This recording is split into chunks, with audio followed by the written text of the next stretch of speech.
বিপদ বুঝে চিনতে অস্বীকার, দুই ঘনিষ্ঠের গ্রেফতারি নিয়ে মুখে কুলুপ ভিডিওর। আমরা বারবার দেখেছি এই প্রশান্ত বর্মনের সঙ্গে তাদের ঘনিষ্ঠতার একাধিক প্রমাণ সামনে এসেছে।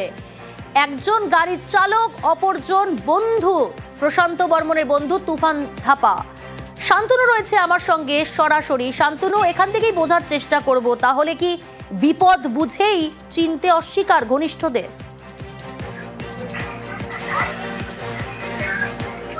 দেখো, অনেকটা সে কথাই বলা যেতে পারে, কারণ ভিডিও কিন্তু বলছেন যে তার সঙ্গে অনেক মানুষের যোগাযোগ থাকাটাই স্বাভাবিক, কারণ তিনি একজন ভিডিও।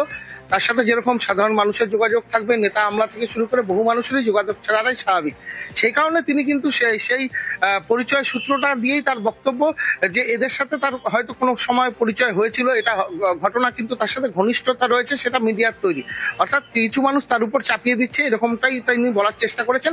একই সঙ্গে বারবার করে জোরালো তথ্য সামনে আনার চেষ্টা করছিলেন যে চক্রান্ত করা হচ্ছে এবং ষড়যন্ত্র করা হচ্ছে। অর্থাৎ তার বিরুদ্ধে যে অভিযোগগুলো উঠছে সবটাই চক্রান্ত এবং সবটাই সাজানো গোছানো একটা ষড়যন্ত্র বলেই ভিডিওর দাবি।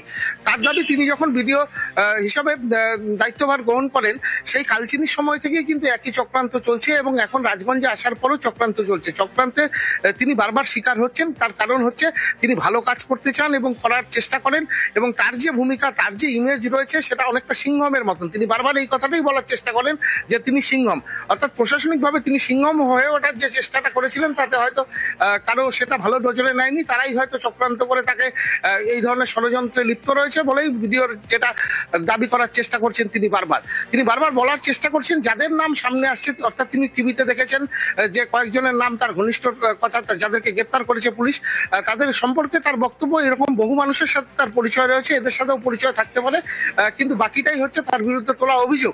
একই সঙ্গে তিনি জানিয়েছেন যে বিধাননগর থানা থেকে তার সঙ্গে যোগাযোগ করা হয়েছিল এবং তিনি পুলিশের সঙ্গে যোগাযোগ রেখেছেন, এবং প্রয়োজনে তাকে যদি তদন্তের স্বার্থে ডাকা হয় তাহলে তিনি সমস্ত রকম সহযোগিতা করতেও এই ক্ষেত্রে প্রস্তুত রয়েছেন বলে তিনি জানিয়েছেন।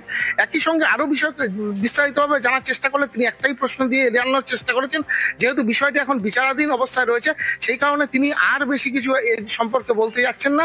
সেই কারণে তিনি ইঙ্গিতবাহীভাবে যেটা বলার চেষ্টা করছেন, যাদেরকে তার ঘনিষ্ঠ বলা হচ্ছে, বন্ধু বলা হচ্ছে এবং গাড়ির ড্রাইভার বলা হচ্ছে, এরকম অনেক মানুষের সাথে তার নাকি পরিচয় রয়েছে, কর্মসূত্রে পরিচয় রয়েছে। সেই ক্ষেত্রে এদের সাথে তার পরিচয় থাকতে পারে, কিন্তু বিচারাধীন বিষয় রয়েছে, এর বাইরে তিনি মুখ খুলতে চাননি। অর্থাৎ বিষয়টিকে তিনি অনেকভাবে এড়ানোর চেষ্টা করেছেন, ষড়যন্ত্রের তথ্য সামনে এনেছেন, চক্রান্তের তথ্য সামনে এনেছেন, এবং কেউ চক্রান্ত করে তাকে ভাসানোর চেষ্টা করছে সেই অভিযোগটাই তিনি সামনে আনার চেষ্টা করছেন। এবং একই সঙ্গে তিনি বলছেন যে দীর্ঘদিন ধরে তিনি অফিসে নেই, তাকে বাড়িতেও পাওয়া যাচ্ছে না। বিভিন্ন সময় যে অভিযোগগুলো উঠছে তার বক্তব্য, তিনি প্রচন্ড ব্যস্ত রয়েছেন, এসআইআর এর কাজ চলছে, কিন্তু অফিস সূত্রে অন্যরকম খবর। তিনি সোমবার থেকে অফিসে আসেননি, মঙ্গলবার কিছু সময় এসেছিলেন, বুধবার, বৃহস্পতিবার তিনি অফিসে আসেননি, শুক্রবার এসেছিলেন জলপাইগুড়িতে নির্বাচন কমিশনের বৈঠকে যোগ দিতে, শনিবার দিনভর তিনি ছিলেন না, সন্ধ্যের পর তিনি কিছুক্ষণ সময়ের জন্য অফিসে এসেছিলেন, কিন্তু সেখানেও তিনি দাবি করেছেন তিনি প্রচন্ড কাজ করছেন এবং তার যে রাজগঞ্জ বিডিও অফিস, তাদের যে কাজের নিরিখ তার জেলার মধ্যে অত্যন্ত ভালো জায়গার মধ্যে রয়েছে এবং তিনি কোনো কাজই ফেলে রাখছেন না, এসআইআর কাজে ব্যস্ত থাকছেন। সেই কারণে অনেক সময় তিনি অফিসে আসতে পারছেন না, বাকি সময়টা বিএলওদের সাথে বৈঠক বা অন্যান্য কাজ, বিশেষ করে এসআইআর সংক্রান্ত বিভিন্ন কাজেই তিনি ব্যস্ত থাকছেন, এমনটাই তিনি বলার চেষ্টা করেছেন। এবং সব মিলিয়ে যেটা বলার চেষ্টা করছেন, ঘনিষ্ঠ বলে যাদেরকে বলা হচ্ছে তার সাথে সেরকম অর্থে ঘনিষ্ঠতা নয়, হয়তো পরিচয় থাকতে পারে, কারণ কর্মসূত্রে পরিচয় থাকতে পারে, তার পরিচিতি অনেক রকম ব্যাপ্তি রয়েছে পরিচিতি, কারণ তিনি ভিডিও, সেক্ষেত্রে তার সঙ্গে অনেক মানুষের পরিচয় থাকতে পারে, এদেরও পরিচয় থাকতে পারে, বিচারাধীন বিষয়। সেই কারণে আর তিনি এ বিষয়ে আর কিছু বিস্তারিতভাবে বলার চেষ্টা করেননি। বারবার বলেছেন যে ষড়যন্ত্র এবং চক্রান্তের তথ্য এবং চক্রান্ত এবং ষড়যন্ত্র করে তাকে ফাঁসানোর চেষ্টা করছে, এবং প্রয়োজনে তিনি আইনের দরজায় কড়া নাড়বেন, এবং তার একটাই বিশ্বাস যে তিনি নির্দোষ এবং তিনি এই অবস্থা থেকে বেরিয়ে আসবেন বলে তার দাবি। ঘনিষ্ঠ বলতে আমি কিছু বুঝি না, কারণ আমি যেহেতু একজন ব্লক ডেভেলপমেন্ট অফিসার হিসেবে কর্মরত আছি, আমার পশ্চিমবঙ্গের সমস্ত নাগরিকেই আমার সবাই পরিচিত থাকবে, আমাকে সবাই চিনবে, আধিকারিক হিসেবে চিনবে। যে আমি আগেও বলেছি এটা ষড়যন্ত্র চলছে, চক্রান্ত চলছে, ষড়যন্ত্রকারীরা বেশি দূর আর দৌড়াতে পারবে না, কারণ ষড়যন্ত্রকারীদের পরাস্ত হবেই, কারণ বিচার বিভাগ আছে, কখনোই পারবে না কালিমালিপ্ত করার। কারণ আমি আমি এটা নিজেকে গভীরভাবে গর্বের সহিত বলতে পারি। সোনা ব্যবসায়ী খুনে অভিযুক্ত রাজগঞ্জের ভিডিও, তার বিরুদ্ধে আরো জোরালো তথ্য প্রমাণ পুলিশের হাতে। এবার 28 অক্টোবর রাতে সিসি ক্যামেরা ফুটেজ উদ্ধার। তাতে দেখা গিয়েছে নিউ টাউনের ফ্ল্যাট থেকে যাত্রাগাছির দিকে যাচ্ছে নীলবাতির গাড়ি। অনেকের প্রশ্ন, এই গাড়িতে নিয়ে গিয়ে কি ব্যবসায়ীর দেহ ফেলা হয় যাত্রাগাছির খালপাড়ে?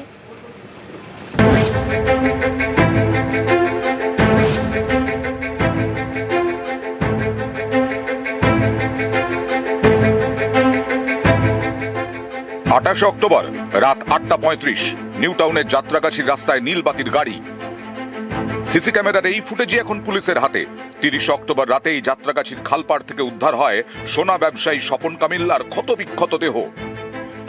স্বপন কামিল্লা বাড়ি পশ্চিম মেদিনীপুরের দাঁতনে, সল্টলেকের দত্তাবাদে সোনার দোকান। অভিযোগ, গত 28 অক্টোবর এই সোনা ব্যবসায়ীকে অপহরণ করা হয়, নিয়ে যাওয়া হয় নিউ টাউনের বহুতলে। 30 অক্টোবর নিউ টাউনের যাত্রাগাছি থেকে ক্ষতবিক্ষত দেহ উদ্ধার হয়। এরপর 1 নভেম্বর জলপাইগুড়ি রাজগঞ্জের বিডিও প্রশান্ত বর্মনের বিরুদ্ধে খুনের অভিযোগ দায়ের করে নিহতের পরিবার। এই ঘটনার তদন্তে একাধিক জায়গার সিসি ক্যামেরা ফুটেজ উদ্ধার করেছে পুলিশ। তাতে দেখা গেছে 28 তারিখ রাতে নিউ টাউনের ফ্ল্যাট থেকে বেরোচ্ছে নীলবাতি লাগানো গাড়ি। নিউ টাউনের নতুন ব্রিজ হয়ে যাত্রাগাছি খালের কাছে পৌঁছয়। নিউ টাউন সেলফি ব্রিজ হয়ে একেবারে যাত্রাগাছি যাওয়ার যে রাস্তা, সেই রাস্তার উপরেই এই যে সিসি ক্যামেরা ফুটেজ, এই ক্যামেরা ফুটেজেই কিন্তু একেবারে ভিডিও যে গাড়িতে করে দেহ ফেলতে যাওয়া হয়েছিল, দেহ ফেলে পরবর্তী ক্ষেত্রে যে ফিরে আসে, এই যে গোটা ফুটেজ ইতিমধ্যেই পুলিশ সংগ্রহ করেছে। এই সেই সিসি ক্যামেরার ফুটেজ, যা দেখেই কিন্তু একেবারে দেহ যে একেবারে লোপাট করার চেষ্টা করা হয়েছিল এবং যাত্রাগাছি খালপাড়ে ফেলা হয়েছিল, গোটা বিষয়টি কিন্তু একেবারে প্রকাশ্যে আসে। নিউ টাউনের বহুতলের কাছে এক প্রত্যক্ষদর্শী দাবি করেছিলেন 28 অক্টোবর রাতে একজনকে বিডিওর গাড়িতে অচৈতন্য অবস্থায় তোলা হয়। একটা ছবি দেখাচ্ছি আপনাকে। এই যে ভদ্রলোক কি এসেছিলেন? হ্যাঁ, কবে এসেছিল? কদিন আগে চুরি করছিল, কি টাকা মারছিল, এখানে বুঝছিলি। আর অন্য লোক ভিতরে ছিল, আর গেট বন্ধ করে তারপর অজ্ঞান হয়েছিল মারা খায়। ডাক্তার দিয়েছে না, গাড়ি নিয়ে চলেছিল, আবার আসছিল। কাকে মারছিল? হাতে একটা লোককে। অনেকের প্রশ্ন, তাহলে কি বিডিওর গাড়িতে করে যাত্রাগাছি খালপাড়ে ফেলা হয় সোনা ব্যবসায়ীর দেহ?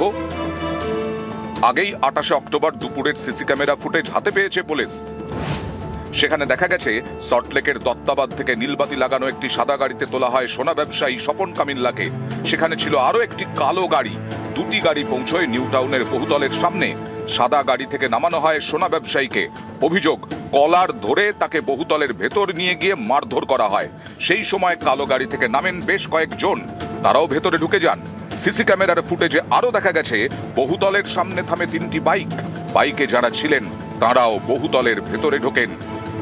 জানা গেছে 20 অক্টোবর এবং 29 অক্টোবরের বিমানবন্দরের সিসি ক্যামেরা ফুটেজেও হাতে পেয়েছে পুলিশ। সেখানে দেখা গেছে রাজগঞ্জের বিডিও প্রশান্ত বর্মনকে। ফলে বিডিওর বিরুদ্ধে জোরালো তথ্য প্রমাণ পুলিশের হাতে। সোনা ব্যবসায়ী খুনের ঘটনায় চুরিতে অভিযুক্ত অশোক কর এবং 3 জন প্রত্যক্ষদর্শীকে জিজ্ঞাসাবাদ করেছে পুলিশ। দত্তাবাদ এলাকার বেশ কয়েকজনকেও জিজ্ঞাসাবাদ করা হয়েছে। এই ঘটনায় জড়িত সন্দেহে 3 জনকে চিহ্নিত করেছে পুলিশ। ক্যামেরায় নলিন কুমারের সঙ্গে অনুপ চক্রবর্তী, নিউজ 18 বাংলা।